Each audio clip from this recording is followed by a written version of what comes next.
Hi, I have 20 minutes of stretch for you. Today we are yin, and we're going to prepare for that with a couple of cat-cows. So just come to all fours, drop your belly, lift your heart and look forward, and then curl, tuck, and look under. And see if you can allow the inhale to meet you in the cow shape, and the exhale to meet you in the cat shape.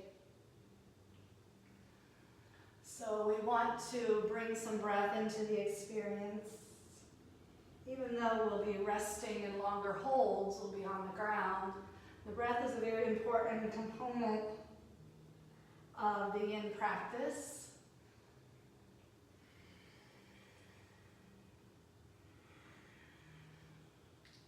So accentuate the breath a little bit here. A couple more cycles. Inhale, cow. Exhale, cat. Inhale and cow. And exhale for cat. And then from a flat back, let's take the right leg back behind us and bend the knee and make circles with the right leg. So the knee behind and then up and then forward and down. So this would be a clockwise circle. And we want to feel the range of motion through the hip. And use your belly muscles to lift the ribs up so that you're in support of yourself. And then we're going to bring the right knee swinging under to the right wrist. Angle the right shin. And the right shin, please, not parallel to the front of the mat, like some textbooks might have you, but pulled back a little bit. You want to see that the knife edge of the right foot can be on the mat, rather than the toes tucking under. You are angled in the shin, but it doesn't have to be parallel. Lengthen the left leg behind you. You know half pigeon, perhaps. And then inhale, lift, and exhale, descend. And we're going to start low in this half pigeon. We'll build it from the fold. So for this moment, go ahead and place your forehead down and invite the breath in. And the breath is a beautiful bridge between the body and the nervous system.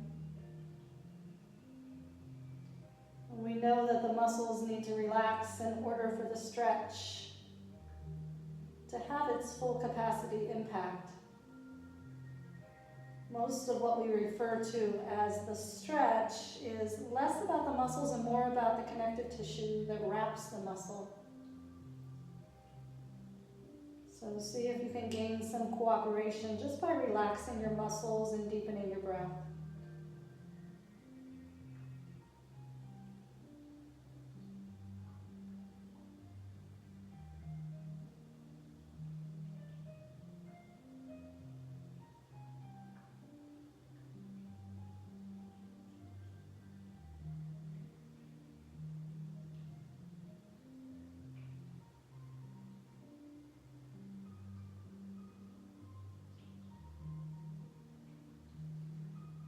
This segment is referred to as rest because there's something restful within it.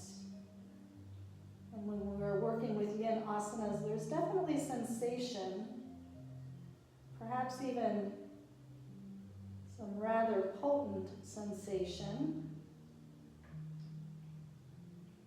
But do what you can to be restful within it. Another 30 seconds.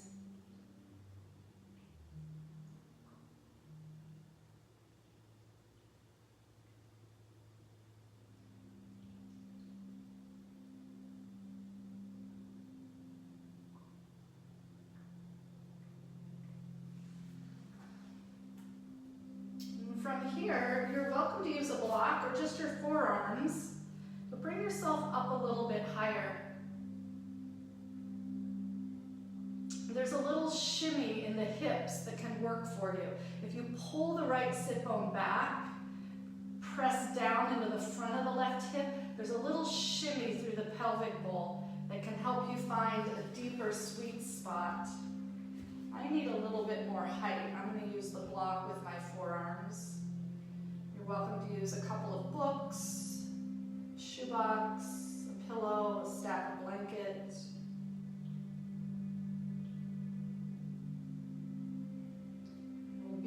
here for just one more minute.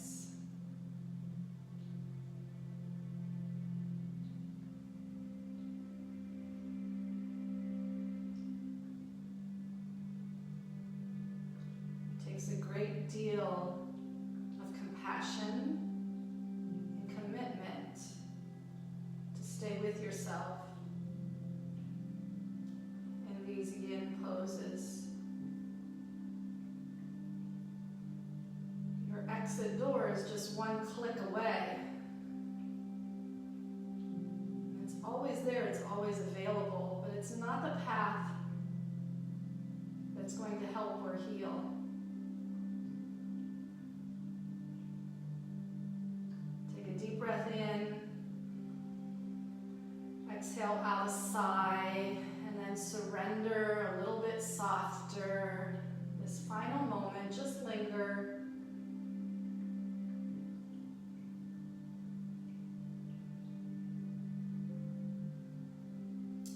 And we're going to meet in a child's pose. So you can set the block or the blanket aside. Sneak your right knee back to meet the left. And drop your hips to your heels. And the arms can go forward or they can go along your sides.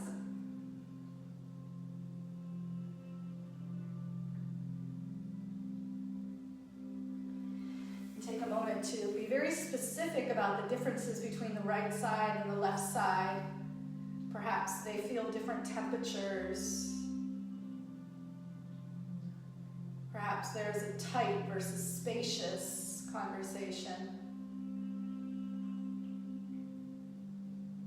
Maybe there's heightened awareness in one side or the other.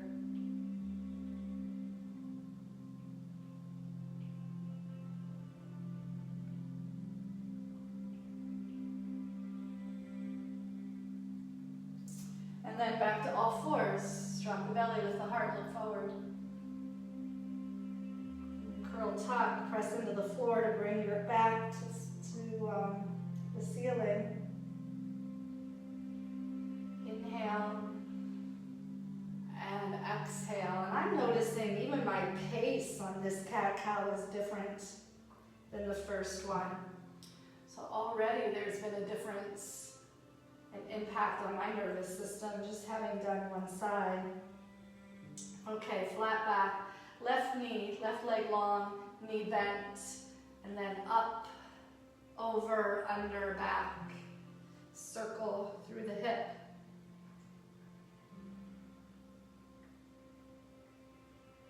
And we just want to feel for the range of motion and warm that for a moment. And then left knee swinging under. Dropping by the left thumb. The angle of the shin just right for your body. Everyone's bone structure is a little bit different. And then I'm sneaking my right leg longer and longer. That's what brings the hips down. And if you push into the floor, push forward with the hands and stretch back with the right leg, you'll get deep in the hip pocket. And stack the hands and rest the forehead.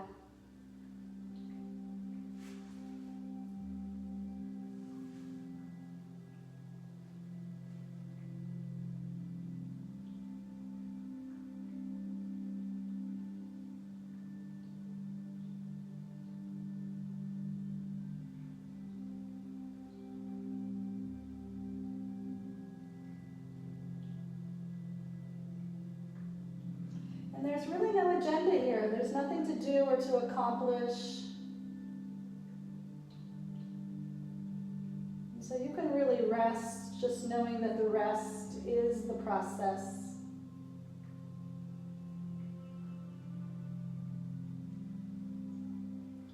The resting is the work.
walk yourself up and use your forearms. Each side is different. So you may come up a little bit higher or not quite as high, and either way is fine.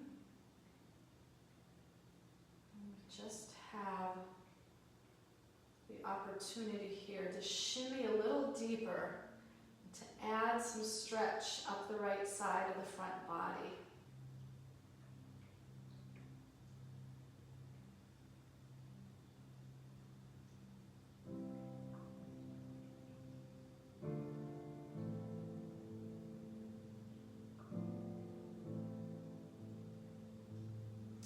These short practices, I like to be very efficient.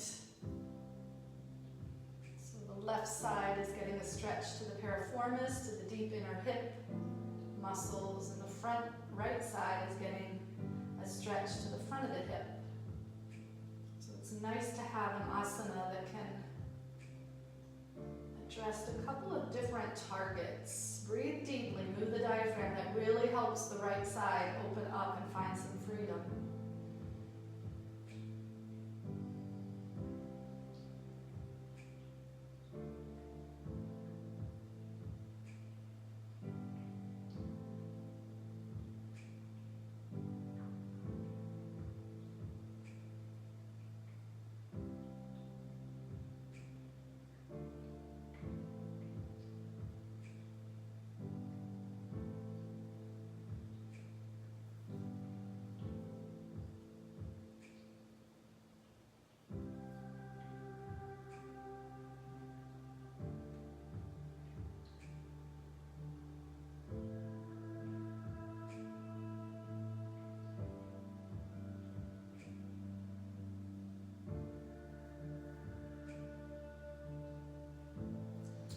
Inhale and stretch up and hold the air in. And exhale, release. We're coming to child's pose. And often, at least in the power yoga scene, child's pose is taught with the hips wide. But I'd suggest knees hip distance and just come back to neutral hips without the inner groin opening. Neutral hips, and it supports the low back a little bit more, which is comforting after that front belly stretch.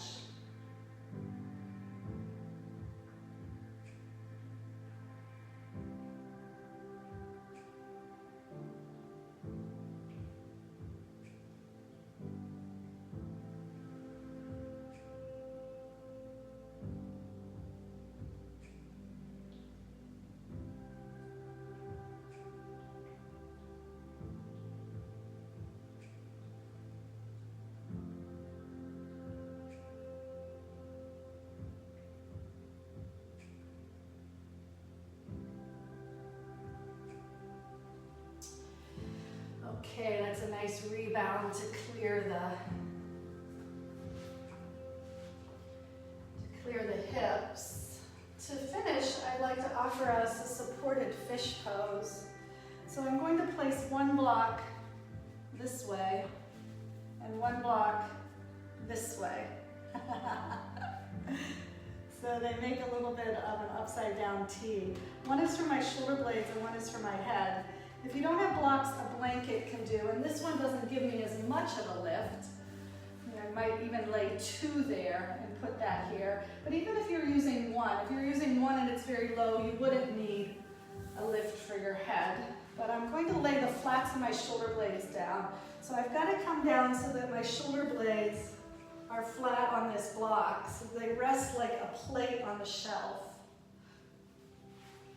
And then the second block to support the head. If you'd like the whole throat opener, you're welcome to bring the head all the way back. But sometimes that's a lot, and you'll have to decide how it suits you. I'm going to take my arms out like a T, mostly because that's where they want to go. When the shoulder blades can pull back and these front pec minor muscles get opened, the arms want to come out, palms up. And I'm going to leave my feet on the ground with my knees buckled in because that's best for my low back. If you prefer to be feet together and knees butterfly, you're welcome to do that, or to lay your legs long and straight. So you have choices that you can customize your shape to match what your body needs.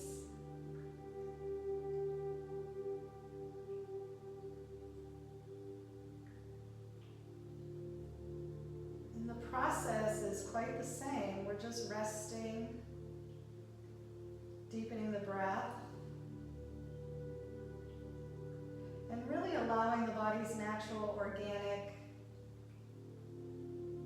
capacity to release tension and stress.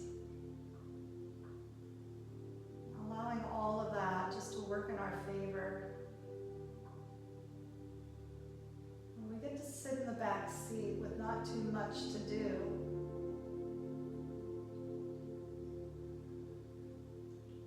And trusting that the body is, a licensed driver, safe at the wheel.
We'll just be about 3 or 4 more breaths. So you're welcome to deepen into that in these final moments.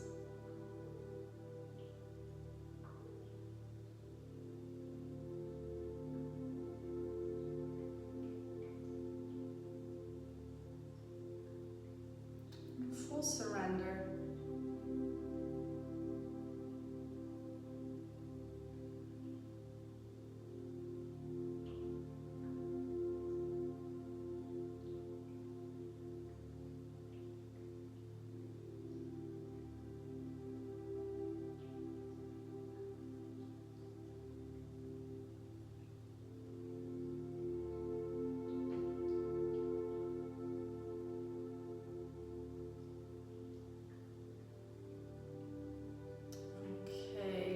Your blocks. So to exit, roll to the right side in a fetal position. Just roll right off your props.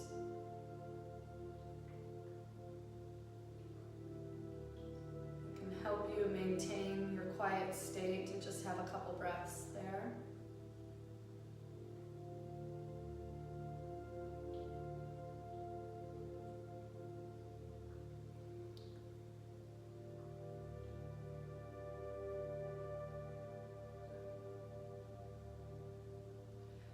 Push yourself up to seated. Sit cross legs with both hands on top of your heart. Close your eyes.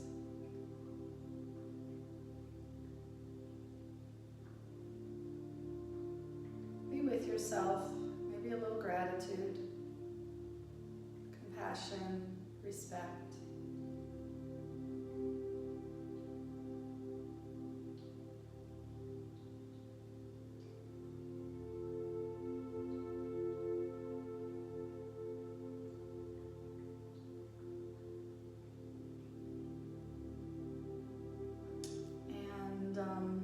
Hands of prayer at your third eye. Namaste.